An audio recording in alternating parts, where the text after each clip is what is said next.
based on the best-selling novel Sweet Bitter. All I had was a vision. Endless city streets. A 24-hour life. Stars presents an intoxicating new series.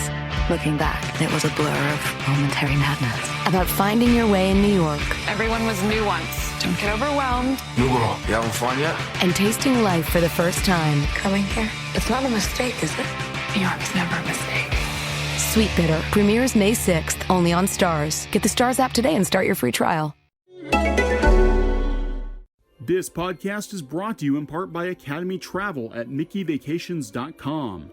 Academy Travel is the official travel sponsor of the Pirates and Princesses podcast, and we can't recommend them enough. Go to MickeyVacations.com/PNP. That's MickeyVacations.com/PNP to get started on your next Disney dream vacation today. And now on with the show. Is Walt Disney World going to get a bunch of new monorail trains? We're going to talk about that on this episode of Pirates and Princesses, so please stick around.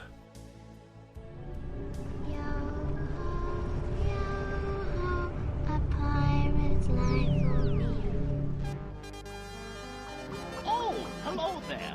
So glad you could come along. I put a spell on you. Grid is live. Initiate light cycle battle. Welcome, foolish mortals. For a safe trip, remain seated, keeping your hands, arms, feet, and legs inside the cabin. Be sure to watch your children, and no smoking, please. Welcome to the Pirates and Princesses podcast. We're a different kind of Disney podcast. We do it our way. We talk about Disney parks, Disney movies, TV, video games. Anything Disney. I'm your host, Thom Pratt. And I'm your other host, Cambria Pratt.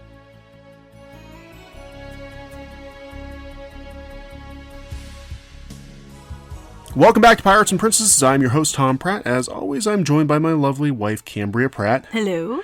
And I spoke for her today. Yes, it's just always awkward when you don't say, I never know if you're going to say my name or not, and it's just awkward. So, say my name. Yes. So, anyway, we have a pretty big story. Well, I don't even know if it's a story. It is a rumor. It's coming to us from WDW News Today, but they are reporting that apparently Disney is replacing the monorail trains, or getting a new fleet of monorail trains. So this is something that we're very interested in because last summer we spent an hour trapped on Monorail Blue. Yes, when last summer when part of the monorail fell off and hit a car and it actually was smoking on fire. Yeah, we were in the Monorail Blue car, and in the news segments you could see someone talking to the conductor on the phone. That would have been Tom. That was me. We were trapped in Monorail Blue. Yeah, so they've had numerous problems with the monorails. It's not just blue. They had problems, I guess, with teal last year as well. And of course, the incident with Monorail Red, where an Instagram user posted a video of the train pulling into Epcot with the door wide open. And I guess it left the TTA the whole way to Epcot that way. Yeah. So it wasn't like it was just a short distance. It was a ways. And I think that's what prompted it, honestly. Yeah, that is. Because someone could have actually fallen out. Yeah, that was kind of the last straw. Now, the monorails are in service now are the Mark 6 monorails. They replaced the Mark 4s, which were in service from the 70s through 89. I believe the Mark 6, they... it was 89. It was 89. They put them in the service, so 89 through 91. Anyway, these monorails are old. Yeah, they're talking really like 30 old. years almost. And they have a lot of use, and they're really starting to show their age, and there's all kinds of technical problems with them. So the rumored replacement is actually going to be the Anovia 300s, which are kind of cool. They're kind of stubby looking. They're not as aerodynamic as the current monorails, but I guess they're very reliable. This is the rumor, again, that they're doing this. We don't know if they're doing it for sure, but apparently it ties into the Main Street Theater project. So they're saying that they are canceled the Main Street Theater project to free up funds for the new monorail fleet. And the timeline makes sense because the door incident happened in January, and they kind of quietly pulled the plug on the Main Street Theater in February. Yeah, I know even when Monorail Blue happened, they played it down considerably, and we're like, no, we were there. That's not what happened. But anyway, yeah. I think with that one, because there was video of the door open while the train was in motion, they really couldn't bury it. So that kind of, Yeah. they triggered it. Because right after that, they had all the signs they put up on the monorail. It said, don't lean against the doors, because Right. apparently the doors can pop open when it's in motion. I guess the doors never shut when it left. So the monorail versions that are there now cost about $3.5 million per car. So they're estimating that the current cars would cost about $7.5 million. Yeah, and we're talking like, 6, 8, 10 vehicles at that much. So, I mean, clearly, Disney's been sort of cutting some corners on some of the refurbishments in the parks, and people, they're probably putting it toward things like this. But Yeah. they have to. This is They have to. infrastructure. This is like, I mean, they put all the money into the gondola system, but the monorails have been neglected for, years and years, and there's Yeah. been problems, and it's about time. Yeah. I know WDW News Today has been pushing for it for a while now. They keep Yeah, a lot of dragging Disney for it. a lot of people have been. I know they have. The Diz had a couple of podcasts. Oh on yeah, it Diz definitely was. where they're basically like, this is unacceptable that these monorails are so old. And I get that, if it ain't broke. When we were on it, what was really terrible was the fact that because it was electrical, like sparking and smoking and like some fire, they had to shut all the power down, which is great, except in June in the afternoon with no air conditioning for an hour. It was very unpleasant. So, Yeah, it was hot. It was. I mean, it could have been worse. At least nobody was actually hurt. yeah, no one was hurt. I mean, they thankfully. did have in 2009. They had the monorail crash. Yeah. Again, these were the same Mark 6 monorails, and a driver was killed. But statistically speaking, I mean, the fact they had them that long and that was only incident like that, I think that's pretty good. Yeah, I mean they're relatively safe. It's just that it's clear that they're aging, and the 50th anniversary is coming up with Disney World, and it's kind of hard to be like, hey, we're moving into the future with these really outdated. That's true. And You most know- of their photo ops they use for promotions always have the monorail on them. Right. So, I mean, like, here's the monorail, the old monorail in front of the castle for the 50th. I mean, yeah, I can see why they'd replace Yeah, it. Disneyland just had theirs replaced a couple of years ago. They're using the Mark 7s now, and I have to say that they're much cleaner. Well, some of the features, I looked it up on this, was it Inovia 300? The Inovia 300s, They said yeah. that they have flexible seating, that there's inter-car walkthrough on these. Mm-hmm. So I'm not sure if Disney would do that or not, but basically you can move between cars. Oh, that's They cool. have rubber tires. They have designated spaces for passengers with disabilities, so it's easier for wheelchair access Right, and things right. like that. Intelligent power management and increased energy efficiency, and speeds up to about 50 miles per hour. So there you go. They might actually save some money in the long run by upgrading the monorails. I mean, I think it was only 15, 20 years between the original, the Mark 4s and the Mark 6s, and now we're going on like 30 years on these. So I think it's definitely time. And then as much as they get used, I Yeah, mean, yeah. they really need to. And how much are they spending just on keeping them up? I mean, Right. at that point, wouldn't it maybe be better just to go buy them just for the, cost of maintenance that's accruing? I mean, Yeah. I think it'd be cheaper. Yeah, I mean, I know overall. they've got several full-time people that. Yeah, but I don't want just do people to maintenance. lose their jobs. No. So, But they're hey, working. you're I not think they're in working. the monorail, so no job for you. I think they're working overtime trying to keep these things duct taped together, and it's just not. Yeah, pieces are falling off. Yeah, and they're I mean, look, I'm not trying to rag on Disney, but the monorails in Disney World, after having been to Disneyland, Oh, here we go. they're really gross. I mean, they are. They're really They gross. are really dirty. And I mean, at the Contemporary too, especially the deluxe resort, and when the monorail comes in, the windows and all the glass area there are filthy, and they're Yeah, they full are. of bugs and stuff. Yeah. You think they'd spend some time cleaning that up or keeping it I clean? don't think they Because can. I think it's just a case of they're used so heavily. There's so many people at Walt Disney World right now. I think they have to kind of hit the ground running. Now, if they would replace them, obviously they'll probably do a rollout, or they'll replace Well, that's a what couple they'll of do with vehicles last at a time too. They said Yeah. a couple at a time. Yeah. So they weren't keeping them down because they have to have them up. 'Cause especially if you have resort monorail resorts on the track, they need to keep Right, this going. right. So so that was the rumor, but I'm It is a thinking it's rumor. most likely, but it's a rumor. Well, it explains a lot too. It explains why they actually had broken ground for the theater, and then it just disappeared. Well, theater might come back later if they have money. Yeah, for I'm it from thinking it other will. places. I'm thinking it will. Okay, so then Tokyo Disney. Tokyo Disney, yeah, there was a rumor that they were going to build a third park. They were going to call it Disney Sky. We kind of thought it was kind of like, eh. Yeah, and now that's confirmed that is not happening. They're just going to expand the It's other a bummer, parks. but yeah. Yeah, so, I mean, Disney, they tend to do that. I mean, it's very, very expensive to build another gate. Yes. Compared to just adding on to, an existing park. So, I mean, it makes sense that they're going to do that. But yeah, apparently they just announced it like today that there's not going to be a third gate. They're just going to add on to the existing park. Yeah, but I mean, Sky made sense because land, sea, and sky always kind of goes together. I mean, it made sense. I kind of thought it was a little bit. I didn't know if they had room, but there you go. So, they had, apparently they had the room. It's just it's the expense. I mean, and every time you open a new gate, you're talking. You've got to have all this new staff and it's not just like you're hiring more cast members to work a ride. You've got to have like entire operations department and everything. And the park has to do well, but it is doing well. I remember right. It is doing very well. Yeah. Tokyo Disney is doing really well. Yeah. Okay.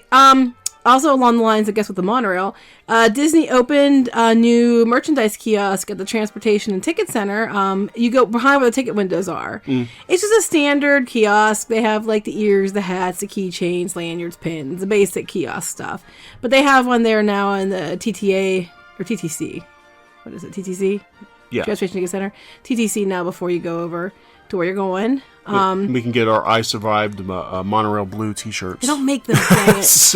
And there wasn't enough of us on there to make it worth.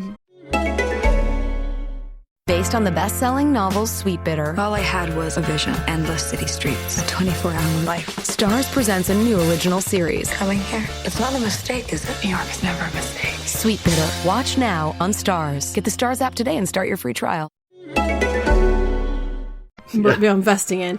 I guess apparently from what I'm hearing, you need an I Survived monorail. Teal was more likely to be the one. Yeah, Teal broke down often. This was after the part fell off of Blue. I guess Teal was breaking down all over the place. I remember hearing about it. Yeah. And then Red, the doors didn't shut. So also kind of cool, millennial pink jerseys are now at Walt Disney World. I think the ears are there too. The jerseys are $59.99, which is the regular price of the jerseys. So far, they've been reported at like Mouse Gears and Epcot, the Emporium at Magic Kingdom, and the World of Disney at Disney Springs. So if you're looking for millennial pink, they're there until they sell out. I'm hoping they're still there this week because I might grab one. I'm not sure yet. Okay. Well, yeah, we'll be there. We'll be there this weekend. Actually, we'll be Thursday through Sunday. Yes. So, and hopefully we'll be doing some stuff in Animal Kingdom because it's a. I'm hoping we'll definitely be there for the 20th on the 22nd. Which I'll talk about that a little bit later, actually. The new mall. There's a new mall area. They had closed it down for refurbishment, but It's a Small World in Disneyland. I guess they made the queue really clear cut. It's roped off so you can follow the ropes, and they said it was better for the parade routes. Okay. You were there, so... Well, yeah, because when the lines back up, they have to let people through the parade route, just where Small World is, and it does get pretty crazy over there. I mean, it's because it's outdoors. It's not, Yeah, I saw pictures. And, the lines do back up across the street, and, yeah. Not now. They put it all into one area so that it does not block the parade routes, and they also added a Fast Pass line, which may or may not make the lines longer. It just depends. Okay. Disney World, I think sometimes Fast Pass can make it longer. Disney World, I think it does because they kind of force you to take Fast Passes for things you normally wouldn't Fast Pass. Disneyland still has the paper ticket so maybe system, it'll be okay. So we'll see. Also, the Ratatouille, we talked before about the cranes being visible because they're working on it. Well, now there are beams. Still beams are visible. They're going vertical. So you can see them from different places around the park. So the Ratatouille ride is actually underway when the beams are up and they're getting the framework in. And cool. So yeah, go ahead. What? I was gonna say, don't sneak behind the France Pavilion. Don't do that. Yeah. But we don't have to. You can take a picture from far away now because they're visible. But there's still no date yet on when that's going to open. Yeah, I think that one's going to be... I mean, I think Ratatouille probably will open before Guardians because they're saying Guardians is going to take till almost the 50th. Well, I heard some people saying 2020 on Ratatouille. Yeah, that sounds about right because Mickey and Minnie and Hollywood's supposed to open next year. Star Wars is going to open next year. The Skyliner opens next year or this year? Next year. Yeah. I wasn't sure if it was late this year or early next year. So I'm thinking Hollywood, they'll probably try to finish up the Hollywood projects by next year and then, hammer on the other Epcot things. after that, yeah. And I'm waiting for some more announcements because they're going to have D23 next year. So I'm thinking they'll have some more announcements of things they want up by the 50th. Yeah, it'll be kind of like phase 2. Yeah, I think this is you're right, phase 1. We're talking about Animal Kingdom. They have some 20th anniversary merchandise out. I think like any other anniversary merchandise, it's going to be out for a while. They'll probably have some that are special to the anniversary celebration too. But right now, the ones they have pictures of, Disney Parks blog put up some pictures, and a lot of the artwork is inspired by the Tree of Life and the carvings that are done on them. So they had a bunch of artists do like 50 designs with the carvings, with icons, designs and things into a book, and then the merchandise designers took that book and then they used these to create merchandise for the anniversary. They have everything from animals to banshees to like that one tree, the baobab. Was it baobab? Oh yeah, the tree. Baobab tree. Yeah. On the safari are in the artwork. They have shirts and mugs and ornaments, I think, and I know there's Alex and Ani bracelets and some different things. You can find those over at the Island Mercantile is the main anniversary spot in Animal Kingdom, but there are some different ones. You can find little merchandise here and there scattered throughout, and then on the Shop Disney Parks, they have it all as well. Yeah, I'm sure they'll probably have it for, usually that kind of stuff they have for, or they still have Epcot 35th anniversary in Epcot. Yeah, they probably keep it until the end of right before the 36th year. Yeah. They usually do keep it for about a year because it is the whole year is considered the anniversary year. Right. So it'll probably be up for a while. So if you're going this year, you'll definitely have an opportunity. I'm sure in the fall even to pick up some 20th anniversary. Or you can buy it online too, or Shop Disney. I'm assuming that's the app. It could be shopdisney.com too. You can check both places, but you can order it and have it sent to you, so you can still get it even if you don't go. Well, so, that's cool they do that, though, because it would really suck if it's like, if you weren't here on the day of the anniversary, you're not getting anything. A lot of times they have special edition merchandise for the day of the anniversary, too, but I don't know what that is yet. Now, I know they had DVC and annual pass holder. I think they had some ones they had that were special for them that were out earlier. Okay. I know they had a night that annual pass holders could go, or I guess the morning they go early and get stuff. But that was like a month ago? Yeah. Something like that. Also, the Pixar Play Zone we talked about before, the Contemporary, is open. It opened on Friday the 13th, which I don't know if that was a good day to open that, but they opened it on Friday. Kids ages 4 through 12 can go nightly from 6 to 10:30. Doors open at 5. They have different rooms, I guess. They have a living room set up that has like Space Ranger training, and Woody and Jesse will do Woody's Roundup and a sing-along. And they have Bonnie's Playroom, which makes sense, with toys for the kids to play with. Right. And they have a Radiator Springs racetrack, and you can build cars and race it down. It's like the Pinewood Derby. The Pinewood Derby, Scouts. That's what it reminds me of. I saw the picture of it. They call it a soapbox derby, but it's like the Pinewood Derby from Scouts. Because it's trademarked. Yeah. So it's the same idea. You basically, if you a child that's been in Boy Scouts, it's like the Pinewood Derby. Yeah. So they're going to have an Incredibles Supers dance party with Mr. and Mrs. Incredible. That all goes on for these kids. So it's a big event for a few hours. Doors open, I said, at 5. Children must be potty trained. Can't be Jack. Remember, Violet was mad because he wasn't even toilet trained. Oh, right. Can't be Jack. It's $65 plus tax per child, and it's very limited, so they encourage reservations. But I think if you go in at 5, if they have spots, you can get in. Okay, well, yeah, it's kind of like, it's interesting, because they're for the kids, it's going to be like, oh my gosh, you get to go hang out, with the Incredibles or whatever, and for the parents, it's like, oh, thank God I got a babysitter.